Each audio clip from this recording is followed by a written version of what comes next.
Thank you. Sharonda Williams, Pair-Weight. Hi, how are you doing today? Good. How are you? I love that I, you're perfectly positioned in front of Linda's head here. I, I am Linda's like spirit person. I was with her throughout this journey. I love that. But the first question I have is just how did you know that I needed this? I felt like I had therapy this morning. I had like a good 15-minute cry after the movie was over. Oh, that's so great. It made me call my mother. Like, is that a true stat? Is that a true stat that many people ignore their mother's phone call? I don't know if it's true, but it feels true. I felt like a terrible kid after watching this.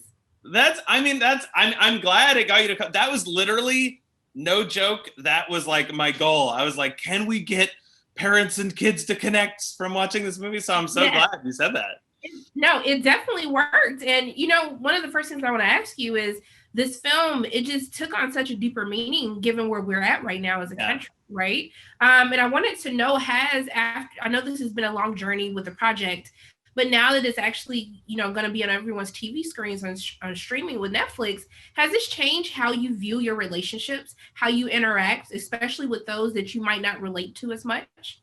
Yeah, totally. I mean, I do think like the movie, it's sort of like, because we're in this situation, it's like, how can we, it's like, since that's a disaster and this is a disaster, it's like the same thing as a movie. It's like, hold tight to the people that you love, and I'm sort of finding that it's easier than ever. And, because technology is like the villain in this movie, but we try not to make it, we try to also show the good side of technology. And we've been seeing the good side of technology in this pandemic. Is like, I could talk to my mom, I could visit my high school friend in Texas and, see his kid, and that was something that I felt like, oh, well, he's in Texas. How am I going to visit him? Why would I do that?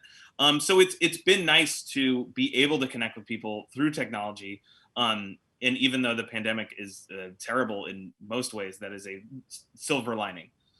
Yeah, it's interesting that you said that because what I love about this film is that it shows technology as a villain, but also to the way that it keeps everyone connected. And I really wanted to ask you about bringing out the comedy around that. We have so many shows and movies that just show how technology can turn on us at any time, but I really wanted to ask you about really inputting that aspect of the comedy that technology brings, or how it can also do good for the society as well. Yeah, no, I mean, I think it would just be dishonest. And also, when I was a kid, I hated it when a show or something would like talk down to me and be like, because it's like, and I also hated it. Speaking of the guy, to your left there, Rick, who looks a lot like my dad. I hated it when my dad would lecture me. I'm like, just talk to me like a person. So we never wanted to like lecture people, and we always wanted to sort of like, hey, here's these two perspectives, and you can sort of figure out where you stand on them. And in terms of the comedy and stuff, like that was something that drew me towards, the concept in the first place. I just think it's so funny to imagine a Roomba trying to kill you with it's like so pathetic, like die human, like it's coming at you at like 2 miles an hour. Like, I died laughing at that because I just bought my best friend a Roomba that she promised she would use for Christmas, and she claims that it doesn't understand her house. So now I'm upset.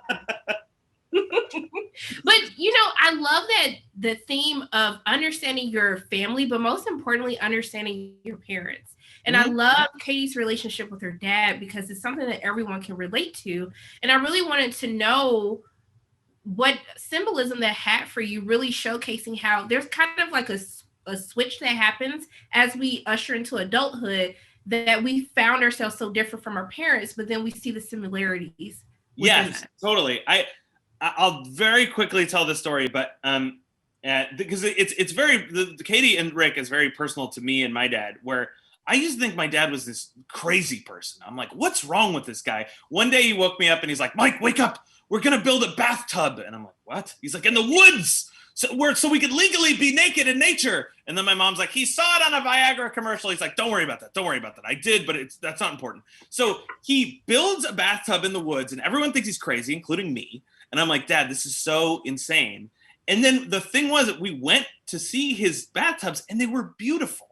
And everyone was like, man, your dad is just he's very passionate. And then I realized everyone sort of always says I'm passionate, and it's like I'm making this crazy decision to go make movies, he's making this crazy decision to go build a bathtub, and I realized like we're way more similar than I ever thought we were. And that's sort of where Katie and Rick's relationship in the movie came in. He's passionate about nature, she's passionate about filmmaking, and but they can't sort of see each other or interact, and it takes a global robot apocalypse to finally be able to see each other through new eyes.